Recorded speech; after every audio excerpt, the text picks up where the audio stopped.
Hey everybody, Mike Copera with podcastcondition.com bringing you the 99th episode of What You Drinking.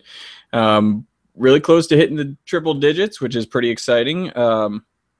We got to do something. We got to figure out something this episode, what we're going to do. I think we texted about it a little bit, but you're going to have to tell me if you think that's going to be doable or not. Plus, are you going to be available to do that episode? I should be. We don't leave until Thursday, so I don't think I'm going to want to stand for a huge after party, unfortunately. But no, I don't even know if I'd be able to do that anyway. So, yeah. Sweet. Let me. You know what? I forgot to start recording this stupid thing. Oh yeah, you should talk about the new rig and let everybody know what's going on with that. Well, I mean, I've been using it for a while, for an episode or two, but I just wanted to give it a. I want to do a little bit of practicing with the editing of the of this, using GarageBand and all that stuff to kind of start getting used to editing with it. Because I'm used to using what do you call it? Audacity. Okay. And I used to use Pro Tools out in the college days, but Sure. It's been a while. So we're here. It's just you and me for now, Dan. I got the whole rest of the group invited, but we'll see, who can make it and who can't. Kevin's usually later on. So anyways, but we weren't able to do a show last week because what was the reason? I forget. Was it Google sucking again? No, it was like nobody was available. That's what it was. Yeah, everybody was kind of either doing their own thing or not able to show up. So we didn't do sours last week, so we're going to do sours this week. And looks like we both have the same style of sour, so I'll let you go first and let me know what you got there. I forget what you're drinking. Yeah, this is the Bubbly Creek by Mara's is a Chicago brewery here. Oh, that's right. I think we talked about them, or you talked about them a episode ago or so. Putting some fantastic stuff out, but I do have the Berliner Weiss. This has turned into the Berliner Weiss episode. So, but I know you were in Chicago here, so you saw the same day that I did. But man, this is the perfect day for a Berliner Weiss. I mean, warm, sunny. Just kind of sit out on your patio and have a beer weather, and this is perfect for it. It's a nice. It's a little lighter in the picture than it really is in person. It's a lot more golden yellow. It's probably coming a little more straw colored in the picture there. It's very much lemon peel forward on the nose. Very effervescent. Lots of head. Poured about 2-3 fingers high, and it's coming down slowly but sticking to the side. Yeah. I have the same style, and mine barely has a head on it at all. Yeah, there's definitely oh my god, yeah, it's like totally gone. And this one's a little bit different from a lot of the Berliner Weisses that are coming out too, in that this seems to be a lot more traditional. This is a lot closer to what you'd find in Germany, in that it's tart, but it's not trying to be tongue sucking sour. Your face isn't going to implode drinking this, but it's just tart enough to really be refreshing. It's really low alcohol too. This is about a 3%, a little above 3%, I think, on the ABV. No hop presence, doesn't need it. It's just a nice graininess on it too. There's a good, you can taste the malt underneath that tartness. And it's a well balanced, light, refreshing, excellent beer. Couldn't recommend it more. Yeah, I agree. I love this one that I've got. I've got this one from another Illinois brewery. I've done some other beers from this same series. This is the Wild Sour series from Distill, and this is the Counterclockwise. And this is the one in the yellow can, obviously, that you can see. But in the past, I've had the red can for their Flanders, the Flanders Red, which is probably one of my favorite beers of theirs, because this one's really good. And this is the last of my 4-pack, because I've had the other ones earlier this week. So this is really good.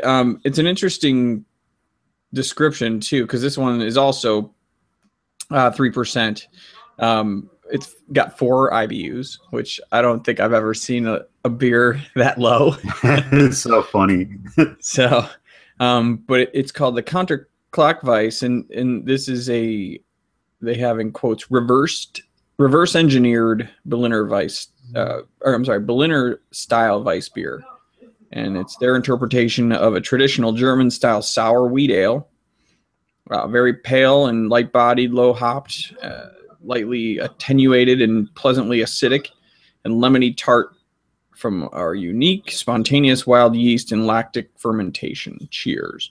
And I agree with that. It's the one thing that I smell immediately is the lemon.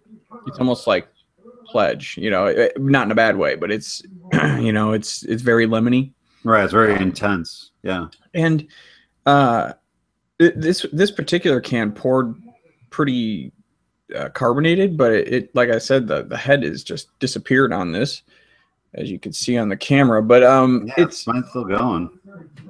Yeah. Oh my God. Yeah, that's crazy. That's awesome. Yeah, but I don't know. It's Mars is good, man. I really would like to try that one. Is it? You said it's not too sour, not too puckery, but it's got a good decent amount of sourness. Yeah, no, it's definitely, it has a sour presence to it, very tart, but it's not, it's not making your mouth cave in on itself as the sour, pulls your palate apart. It's just the right, it's like lemonade almost, when I first drank it, I thought, wow, this is about as close as you're going to get to a Rattler without actually being lemon juice or lemonade in there. Yeah. So it's really, that's kind of the way that the flavor works itself out, is just think of a very lemon forward lemonade without a whole lot of sugar in it, or no sugar in it, and just take the sugar out, put like a grainy finish to it, like that sort of wheat, and it almost tastes like it's a Pilsner malt in there, that kind of graininess to it. Yeah, this one's got an amazing aftertaste, that the maltiness, the background of once the sourness kind of subsides and it's just all malt, it's really, really good. That's like my favorite part of it. I mean, I do like that it's sour, but it's got a great aftertaste that I really, really like. But nice. I like Berliner Weiss. The one I've had most recently before this one was, at the Break Room Brewery. They have a really good one as well. One of my friends that we were with, she's not a fan of sours, so that was like one of the only ones she didn't want to try. So I made it a point to have that one, and it was really good. But yeah, I mean, we could have had any sours on this episode, but we ended up both having same style, which is kind of funny. But anyways, what's new in your neck of the woods? You were just at you were at a couple beer fests in the last couple of weeks, haven't you been? Oh my God, yeah. No, excuse me. There's a little carbonation in this one. No, for the past 2 weeks, I've actually been working beer festivals for the Homebrew Club here in Lake County. Babel is the name of our club. There's another one too named North Urban Brewer Society that's out of Perfect Brewing here in Libertyville. But Babel is the one that's been at the fest. So we went up to the Alpine Beer Fest up in Milwaukee. That was in its first year. That one was a little challenged. It sounded like they had some troubles with venue, and so landed at the Wisconsin Center. If you're an old-timey Milwaukeeite, that would be Mecca or the Midwest Express Center once upon a time. And, it worked out, but they had obviously had their challenge selling tickets. And but the people who did make it had a fun time. That was a good day to be an indoor fest, because that was the day that it was freezing cold and rainy all day. That's right. That's right. And, for that being our first test run as a club, kind of, going and doing a fest, it was kind of nice. It was fun. And it was also nice too, because Barley's Angels, which is a sort of a national women's beer appreciation organization, was there. So we got to kind of stop in and check in with them. Where are they based out of? Well, they have chapters all over. I'm not exactly sure where where they're centrally located. Are they affiliated at all with the Pink Boots Society? Because that's the one I'm familiar with. I'm not really sure. I know that there was a separate one there called Girls Pint Out. Mm-hmm. That's part of Craft Beer Nation. Okay, and yeah, Girls Pint Out, they had a booth there, but nobody was there at the booth, and it just remained empty the whole time. So, which was kind of a shame. But yeah, I mean, there was a lot of networking going on there. That was fun. And then just this past weekend, I was at the Mundelein Craft Beer Festival, just a village over. That one was a lot more, that was kind of a bigger show for us because it's local. We were, instead of just promoting our brew off, which is our homebrew competition, we were also kind of testing the waters on running a BJCP, what would it be? It would be a judge's boot camp where you basically go in and you kind of go through the sensory panels and, kind of explore your palate and how it would work in a judging scenario.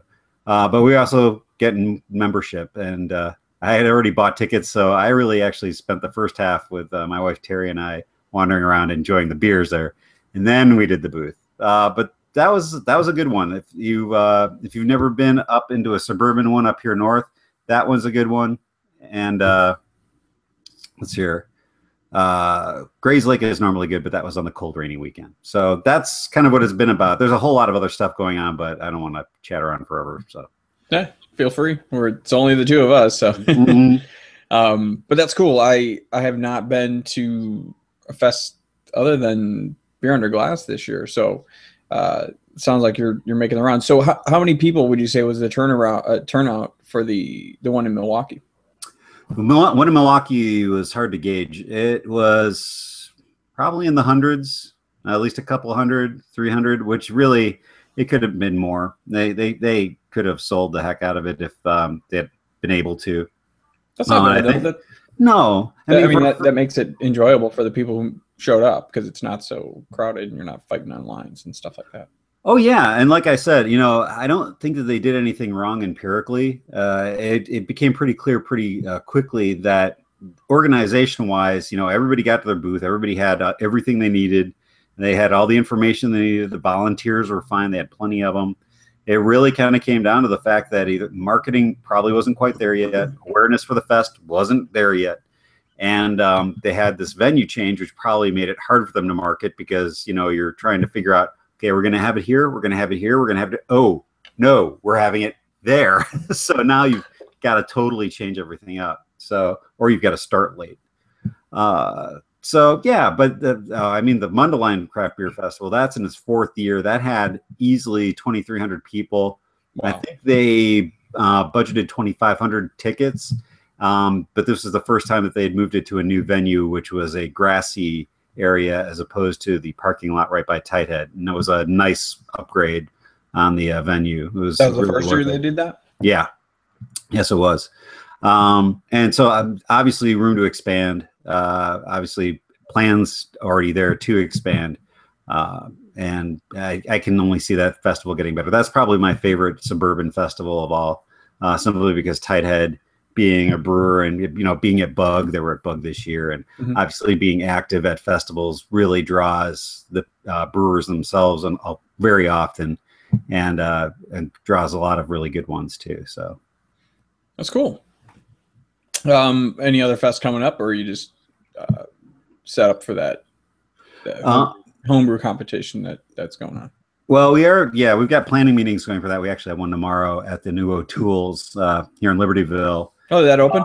Yeah, that just opened yesterday. I didn't go, kind of looking at it from afar at the moment. And they had some really nice thing on the tap list. I was like, I really want to go, but because I know that this isn't going to be on the tap after tonight, but there's just no way. So that's too bad. But yeah, they opened up on Tuesday. So they just opened up for lunch today. Yesterday was just dinner only.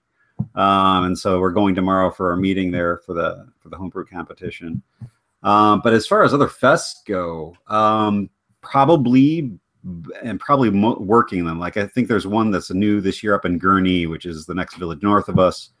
I know there's one in Glenview. There's one in, I can just name Chicago suburbs, and there's probably one there. Even if I don't know there's one there yet, it probably just started this year.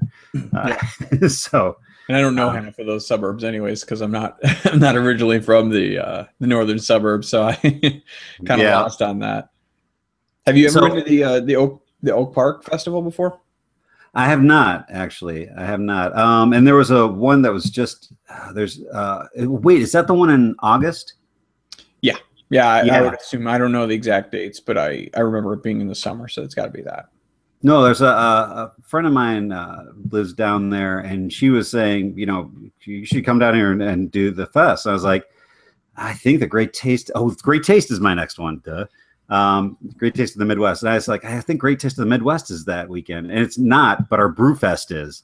So it's like, that's a good one to go to if you ever get a chance. It's really that was the one that I actually met the owners of Metropolitan. That was like the year that I went. It had to be the inaugural, the first year that they did the fest in that suburb, and they were there with their robotic tap that you always see at all the fests. They've got like a robot with the dispenser taps on them, and yeah, I was chatting with them back then when they first were opening, and I remember asking them about what kind of beers they were going to have, and they were talking about how they're just doing lagers and that's it. And I thought that was so interesting at the time, and I didn't really appreciate them as much back then as I do now, because I think they're an amazing brewery, and what I had there that at that fest that year, it was amazing. So I was pretty impressed by them back then, and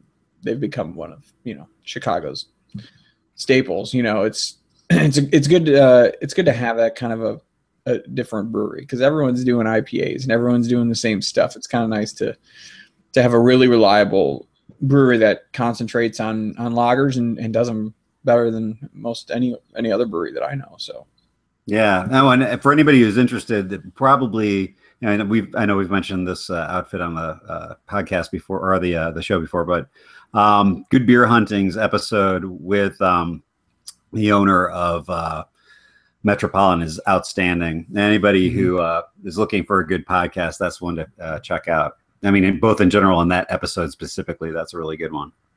Yeah, the latest episode, he interviewed Sam Clegione from Dogfish Head. Oh, there you go. It was a pretty good episode, but what's funny is it kind of tied into the exact day that I watched that episode. I went on YouTube and scrolling through all my subscriptions, and I come across Craft Beer Nation, like part of Girls Pine Out that you were talking about before, and I look, and they are at Savor this year, and they had like a little table set up where they had the mics and everything. So they were interviewing a whole bunch of different brewers there. It was really interesting to watch, and it was kind of cool. But our very own Mr. Liquid Bread Chris, he was there, and he got to ask Sam a question, and it was kind of cool. Yeah, like it was really neat to see just a bunch of dudes and girls. I shouldn't just say dudes, but I always say that as an overall sense. But just a bunch of beer geeks asking probably one of the most well-known American brewery owners in the country. So it was kind of cool to see them talking. That is cool. No, I thought I saw Chris's name pop up there, and I was like, he's at Savor?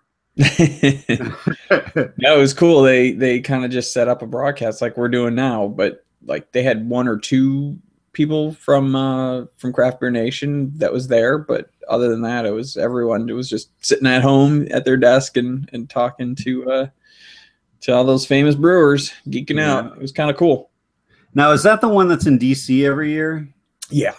Okay. Now, I was going to say that started off as being like some sort of food pairing event that happened. I don't know if it was annual. It might have been more frequently than that, but it was at a specific venue there, like at one of the bars, and it kind of grew out of that.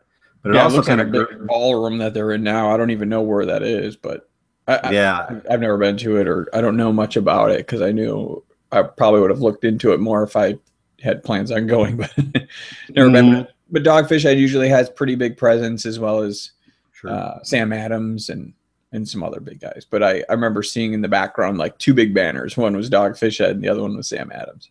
Yeah. So yeah, it was cool. So congrats to Chris on that. That's pretty cool. that you got to do that. I think that that'd be a really fun interview to have. And like I said, Good Beer Hunting just had Sam on too, and it was cool. It's interesting to hear what he's doing now these days, and it's funny when he kind of mentions how like 15 years ago he would never be, going to. Oh my God, the Blackhawks just hit the post. God damn it! So I'm sorry. So it was cool because he was like, 15 years ago, I never would have been like trying to get into like a white tablecloth restaurant, with beer, where everybody's, all about wine. But now craft beer is it's everywhere. So, that's interesting that you bring that up, because we were just at my in-laws are in town today, and it's their wedding anniversary today, actually. And we went out for dinner. Theirs or yours? Theirs. Oh, okay. And we went out for dinner. They took us out. We treated them when they were in for my son's graduation last week, which is why I wasn't there last week. But we went to 545 North, which is a fantastic restaurant here in Libertyville, and wonderful food. But for some reason, there seems to be, and I think that this is an age specific sort of divide. If you by comparison, I'm going to bring up Firkin, which is literally about 2 blocks down the street from 545 North. 545 North gets a clientele that's probably my age to a little older for the most part, some younger, but they tend to be people who pair food with wine. And I think that 545 tried to go broader with their beer menu initially, and it just didn't work out because the clientele wasn't going for it. They weren't pairing beer with food. You go to Firkin, 2 blocks away, and they're all about beer, and it's very much more, it's sort of the opposite. It's interesting too, because I think Firkin's food is good, but not as good as 545, but their beer is much better. Yeah. 545 North, their food is fantastic, but their beer's not as good. So it's like, I want both of them to merge into an Uber restaurant. They would just, I don't know, have some sort of a program, or not a program, but like do a collaborative, switch out some of the beers and send them over to the place with the good food. Obviously, you don't want Firkin to hear you say that they don't have as good food, but that's nothing against Firkin. I think they, if you put plates side by side, they'd probably admit, no, we're not. We don't have that level of chef working here. Yeah. The chef working at 545 North was actually on one of the Food Network competition programs. Yeah, I forget if it was Top Chef or something like that, or like the hungry newcomers of restaurateuring or whatever. But he did pretty well, if I remember correctly. But the food is definitely reflective of the fact that he belonged on a TV show doing that. He was not an amateur, and. Anyway, so again, nothing against Firkin. Their food is great. I've never had a bad meal there, but yeah, it's just not the same. Well, it's funny that we keep talking about other shows on this show, but did you see the season ender for Brewdogs? The last episode I saw was in not Miami. It was Mexico. Yes. Was that the last one? Yeah, that was the last episode of the season. Okay. Yeah, it was all right. Yeah, it was. Yeah, exactly. I thought it was a great season all around, but I only bring it up because they were currently in the news. Beer news, I should say. Did you see anything about them today? No, I wasn't looking around, honestly. What came up? They are opening a brewery. Apparently, I assume that they use this show of theirs to kind of scout out new locations, because they are opening a craft brewery and a restaurant in Columbus, Ohio. So let's see. Columbus has got a fantastic beer scene already, so it's going to be fun to brew our beer in this vibrant Midwestern metro. The company wrote, we considered so many potential locations in the U.S., but eventually it was how we love the people of Columbus and how welcome they made us feel on our visits that put Columbus firmly at the top of our list. So they agreed to buy a 42-acre plot of land in the area, and they don't specify the site yet. So they're going to build a 100,000 square foot kick-ass craft brewery that will house a 100-barrel brew house as well as canning and packaging lines. What's that? Interesting. No, I mean Columbus is a good choice because I'm sure real estate prices relative to say a Chicago or pretty much anywhere else, any major market are much better. But it's got pretty good access to other markets. It's nicely centrally located, and they're right. I mean, Ohio's got some. We rarely. It's weird that we don't have more Ohio beers on here, but Ohio's got some great breweries. I mean. What is the Hop and Frog is a great one. I always forget they're from Ohio too. Yeah, well, it's getting hard to keep up track of any of them anymore. Well, especially Hop and Frog. Every one of their bottles looks exactly the same. Every label is exactly the same, except for like maybe a slight difference. Like if it's a Scottish red or something like that, it's there's a kilt on the frog. Right. That's about it. Otherwise, the name you got to look at the name pretty closely. But I haven't had one of their beers in a long time, and I remember thinking they're amazing. So you're right. There's really good breweries out there, but I can't think of more than 2 or 3 at the top of my head, to be honest. There's Great Lakes, there's Hop and Frog, and then name another one. I can't even do it off the top of my head. And not to say that there's not a lot of them, but one, I don't think we get a lot of them here in Chicago for some reason. Distribution's not there. Yeah. But why not? We're so close. We can get everybody else to distribute here, so I don't understand that. Well, I you know what? I bet it's this, and it makes sense when you think about it. I mean, Columbus is at least as closer to the west or East Coast rather. And if you look at the population density of the United States, most of the people in the country live on the East Coast. So you're looking at a lot more readily available people to sell beer to. That's what it kind of comes down to. Yes. Dan is saying that because I just typed the score that the Hawks are winning 1-0. Thank you. You should see I've got the little iPad down here, just sitting here with the TV, with the computer up on the stand. So I love my new setup here. It's it's working nicely. That's awesome.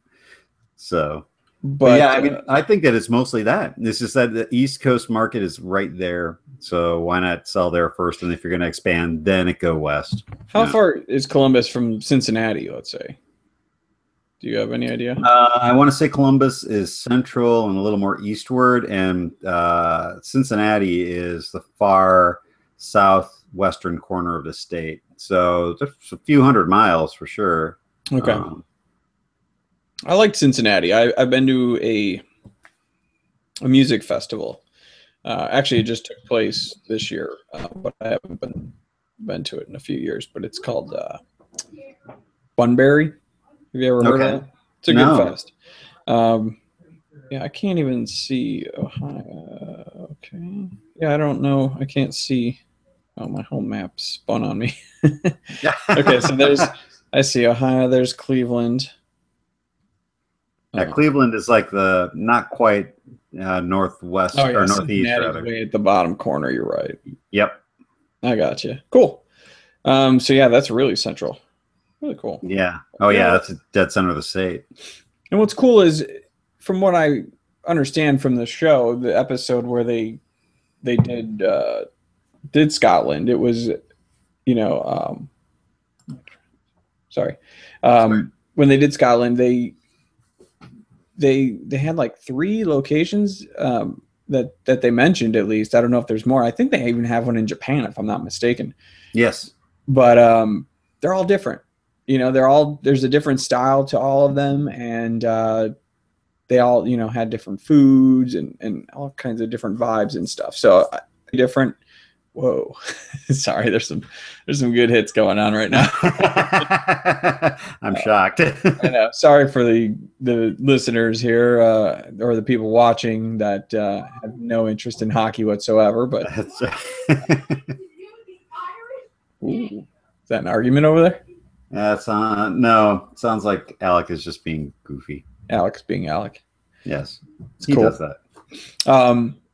So let's see. I was trying to think if there's anything else that I saw that was pretty much all I saw in the news as far as beer goes as of late. But what else is going on? Oh, so this weekend I'm going to Milwaukee for our annual trip. We'll definitely probably be at the Milwaukee Ale House. We'll most likely try to get. We always try to get on the tour at Lakefront, but it doesn't always happen. It's a tough tour to get on. Yeah. The lines and the tickets sell fast, and the line fills up quickly. Well, don't you have to go online pretty much? I mean, they do have an advanced queue on that, don't they? Or is that day of? Day of. Okay. Yeah, usually we've had to get in line at noon before noon. We missed the noon tour and had to go down the 3 o'clock tour or something similar to that. That might be a slight exaggeration, but we definitely had to wait at least one tour. So, Okay. but it's worth it. It's a great tour. They've got a cool setup there. They have the old slide from the original Miller Park. Nice. The original slide from the ballpark, and you used to be able to go down it. If you have you ever seen the old documentary? I'm sorry, they call it a bockumentary. American Beer. Have we ever watched that? No, I have not. I gotta lend that to you, or we can sit down and watch it, because I love that movie because it's back in the 90s, so it's like the early days of craft beer, and like Dogfish Head's in it, and Sam's like a kid in that movie basically.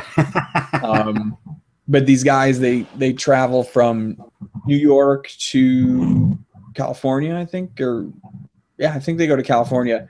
They go from coast to coast and they hit like 38 breweries in 40 days or something crazy like that. And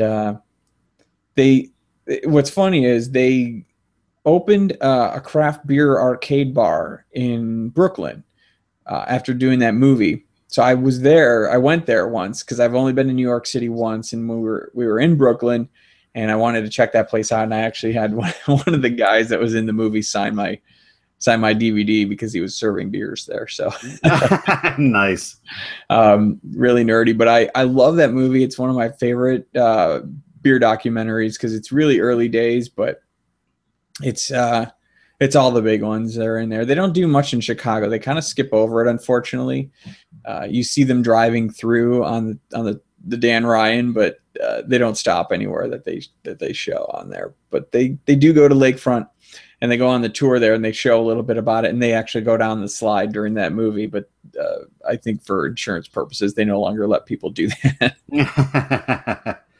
No, it's weird craft beer history in Chicago, because I have The Audacity of Hops. I forget who wrote it. But it's a very nice history of craft beer in the United States, starting with Fritz Maytag at Anchor Steam, and kind of going forward from there in the 60s. But Chicago is portrayed primarily in that book as being a source of talent that left Chicago, went to live somewhere else because the weather sucks, presumably. And then became craft beer pioneers, and primarily in California, but also elsewhere. And also think about the idea of the fact that most of those guys wanted to probably open up their own brewery and not work at someone else's. And how hard is it now to open a brewery in Chicago? Can imagine what it was back then. You know what I mean? Yeah, but I mean, at the same time, you look at Goose Island, and you look at its impact on at least the high-end portion of the craft beer spectrum with barrel-aged beers, real stouts that are hitting price points in the $20 plus mark with, their special releases. And I mean, they were pioneers. There's no getting around it. That they really did make the barrel aging movement regardless of whether or not they invented it, which is debatable.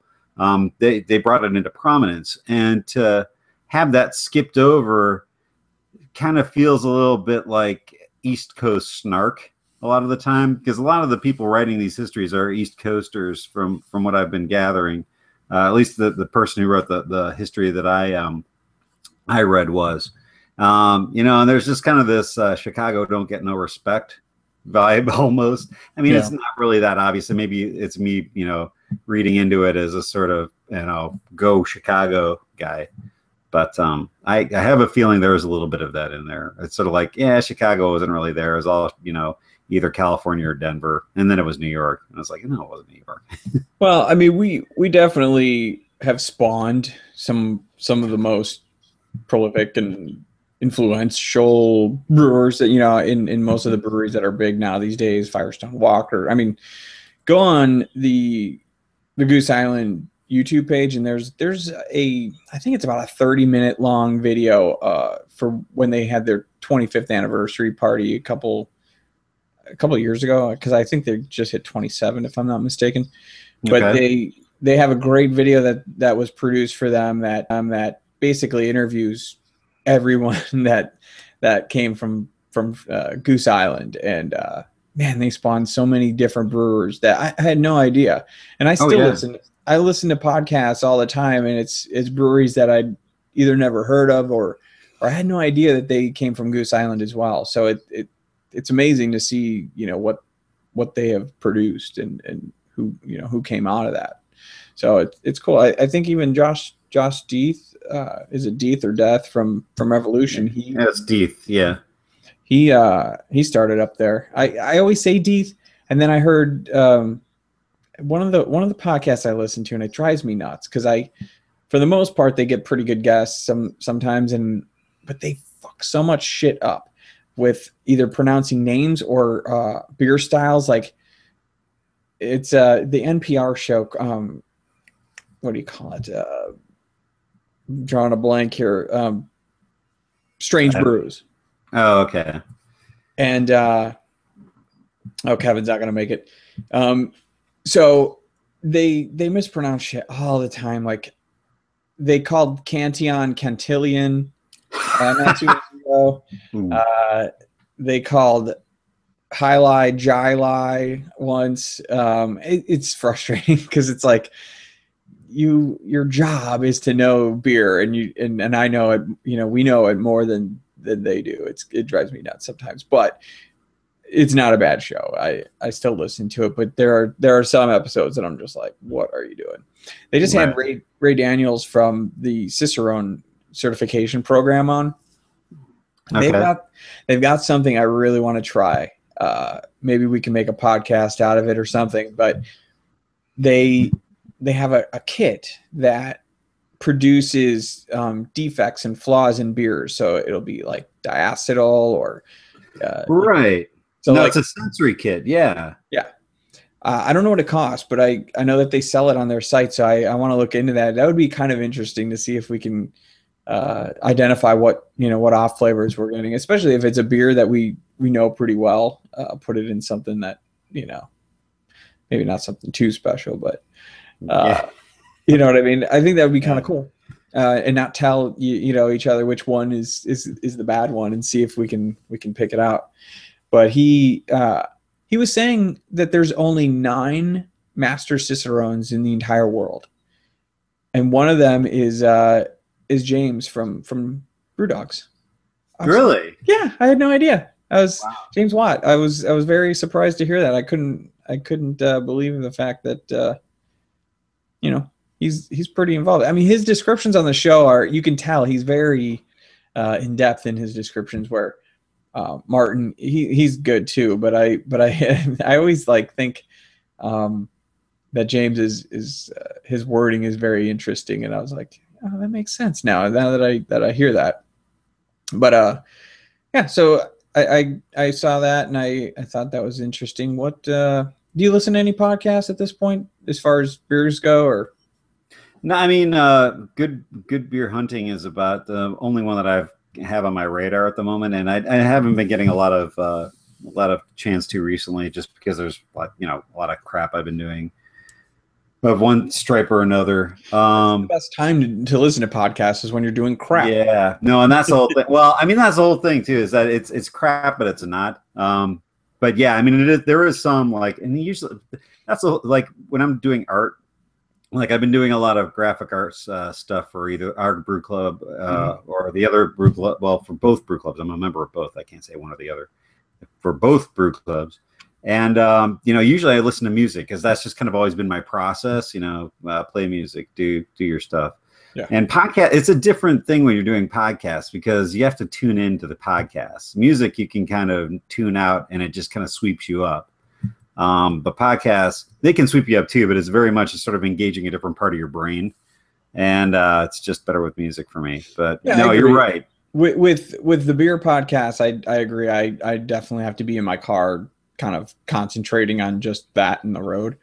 But when I'm working, I listen to the Joe Rogan podcast all the time. And sometimes those are just goofy and you can half listen to it and whatever. But for the most part, it's usually pretty interesting topics. But beer wise, let's see. I'll go through my list here and see what I've got. I've got the Good Beer Hunting. I've got Four Brewers is the one out of California with two out of four of the guys are from New Brew Thursday, the old YouTube show that they used to do.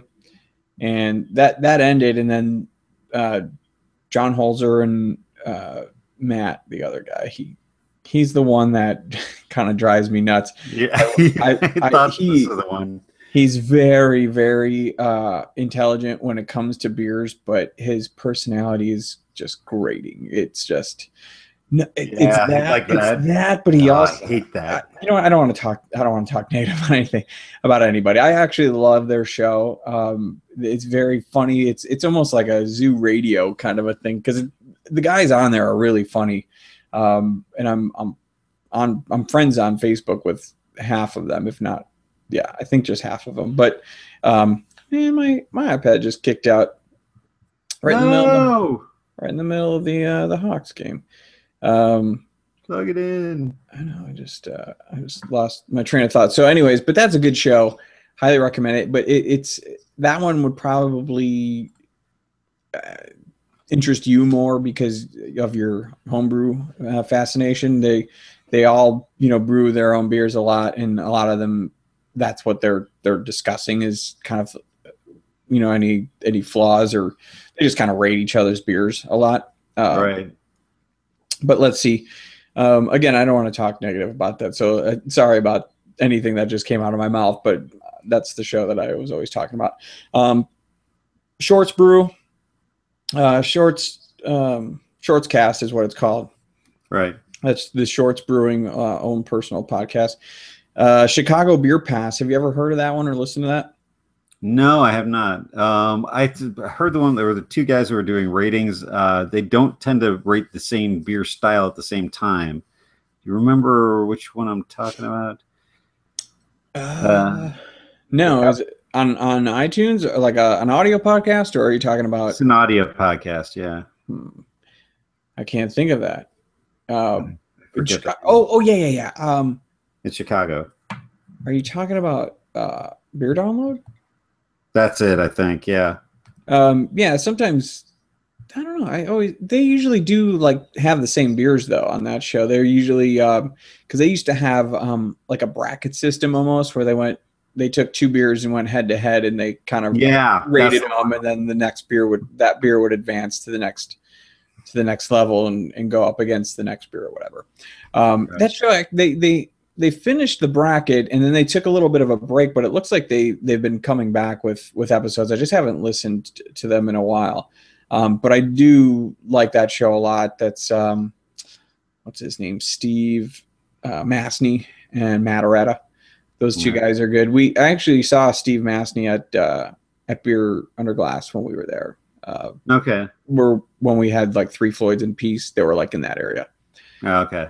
So that's another really good beer podcast because they occasionally have guests as well. They've had Chris from the Craft Beer Temple on, and he was a good guest too.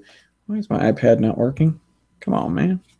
So let's see what else. Strange Brews is the other one from WBEZ that I mentioned before, and then but the other one I mentioned was Chicago Beer Pass. So those are two guys. One of them is Brad Chmielewski from what do you call it? They do a YouTube beer review show. Okay. It's gonna drive me nuts if I don't remember this. Hopcast. So Brad is from Hopcast, and Nick White is with the Chicago Beer Geeks. Okay. He also runs the Brew Bus, I think it's called. Yeah, that sounds familiar. Yeah, I actually ran into him one time while I was at Atlas, shortly after my wedding. So I remember talking to him about that because he sent out a tweet like right after that, and he was like, "Just ran into a cat who told me he got married at Revolution." He's like, "If I ever do that, that's the way I got to do it." But I always see him at Dark Lord Day. Not this year, he wasn't there, but the year before when we were there, he was right behind us at the table that had like every vintage out on the table, and they were all sharing it. And I saw him at the same place, the same exact table or section that we saw Steve Mastny too. So he was at Beer Under Glass as well. Okay. But that's a good show. They mostly talk about beer events, like so anything that's going on in the Chicago land area or suburbs of Chicago. They will talk about like, food pairings that are going on at certain restaurants, or they'll talk about beer fests that are going on. They'll talk about whatever fests they've been to or events they've been to. But then they usually, and their website's pretty good as far as keeping you updated on, damn it, we're tied. Keeping you updated on, any events coming up. So another good show. So if you ever, for anyone who's looking into a new show to listen to, that I highly recommend those. Anyone who's listening, if you have your own recommendations, feel free to tweet us or write us an email. You can tweet us at podcastco and also email me at podcast.conditioned@gmail.com. Happy to always, happy to try another show because I listen to podcasts more than I watch TV. So that's for sure. While I'm at work, I usually do that because running reporting at work, it's pretty mindless work. So sometimes I can just sit there and veg out doing that while I'm paying attention to the shows. So it kind of works out. But for like I said, for the most part, we're doing, I do it in the car. But this weekend, I mentioned I'm going to Milwaukee. The one brewery I'm looking to try some of their beers is on this glass. This is Carbon 4. Oh yeah, they're out of Madison. And they have that beer that has probably one of the coolest labels I've seen. I know which one you're talking about. It's like the Allspice or Old Spice ad of. It does look similar labels. To that. You're right. It's like sort of freaky. Everything's going mixed metaphors at once and surreal. Yeah. It's called Fantasy Factory. I'm going to try to find it because it is an amazing label. It's brilliant. It's art. It's a cat on a unicorn with a is it breathing fire? Gun. Well, I think there's fire coming out of the unicorn's mouth. Okay. Let me see if I can find this, and I'll share my screen if I can pull this up. Fantasy Factory, big surprise, brings up other things as well. Yeah, beware what you share. So let's see, Carbon 4. So it's they apparently are kind of here we go. It's kind of like a geek culture type of brewery too. So it's so there's nice. a cat on a unicorn with red eyes. The unicorn has red eyes, and it's breathing fire. There is a digitized rainbow in the background with fire burning down like what looks like, that looks like the castle from Super Mario Brothers. Hang on, I'm going to share my screen here. Where is that? I can't find it. Oh, here we go. It's up at the top. Yep. And it's not working. Come on. Do it. Oh, well, something moved. Yeah. There it is. That is just amazing. Oh, and it's got a laser gun or something. Or is that it's a golden pistol. Nice. The cat has a bandana on like a ninja. Yeah. Look at this castle. It looks like Super Mario Brothers. Yeah, it does. And then this rainbow's all digitized. It's blowing fire out the unicorn's nose. It's coming out of both ends, I think. I've heard that this is a really, really good, I think it's Indy Pale Ale. Okay, yeah. It's an IPA. So yeah, that's let me get out of this before I fall out of my chair. So yeah, it looks pretty prevalent to be able to grab at bars all over Milwaukee. I've seen a couple online already that serve it, but apparently you can't get that shit to take home from. Whoa, there's a big ass ant crawling down the wall here in front of me. Hang on a second. I'm gonna murder this thing. Kill it! Kill it! You're dead. Oh, I think I just demolished him. Oh, now you're gonna need a wet sponge. I don't know where the rest of his body went. I don't know. Indy will find out. Yeah. Sure. So anyways, this yeah, I'm liking this setup here. My new microphone sounds amazing. You can't tell the difference because I'm still using this one here for the podcast or the audio to talk to you on this show, but right as I'm recording into the recorder, it sounds quite amazing. Actually, you sound pretty good going through that too, because I've got my laptop piped into that thing, and you're sounding pretty good as well. So fantastic. Yeah. So the only thing I would like to turn this into an audio podcast if we could, but normally not everyone has the best of signals, and people get cut out all the time, and then it's weird, and there's always Google issues and Google Plus issues and YouTube issues. So yeah, can't really rely on it. But for the purpose of this, it sounds pretty good. I wouldn't mind. I'm just kind of recording it to mess around with, learning a little bit with editing tricks and stuff like that. So, but anyways, we talked about just going for our episode 100 next week. We were talking about just taking out something out of the cellar. Right. You down with that still, or you have any other ideas? No, I mean, the only other ideas that I can think of people who would come on that haven't been on for a while, or just kind of any sort of special guest situation. But yeah, I mean, as far as what you're drinking goes, cellar is always a good one to go to. Yeah. I'm down with that. I say we don't even bother going to the wheel, and we just go with that. Nah, it's a given. Bring your best. Bring your best. Sounds good. Well, I'll cut this 5 minutes short just so we can get to the hockey game. I was gonna say we're both kind of itching for that, I believe. So thanks for jumping on. I appreciate it. Otherwise, we wouldn't have had another episode this week. We would have missed our chance to do 100 next week. So hopefully we'll be around. You said you can possibly make it still? Yeah, I should be on. All right, cool. I will make sure I send the invite out to everybody ahead of time so that everyone can make preparations to try to make it to the 100th episode. So I still have some of this beer left. I saw you finish yours off. I think I'm gonna go grab me a what do you call it? One of the sculpins that I got.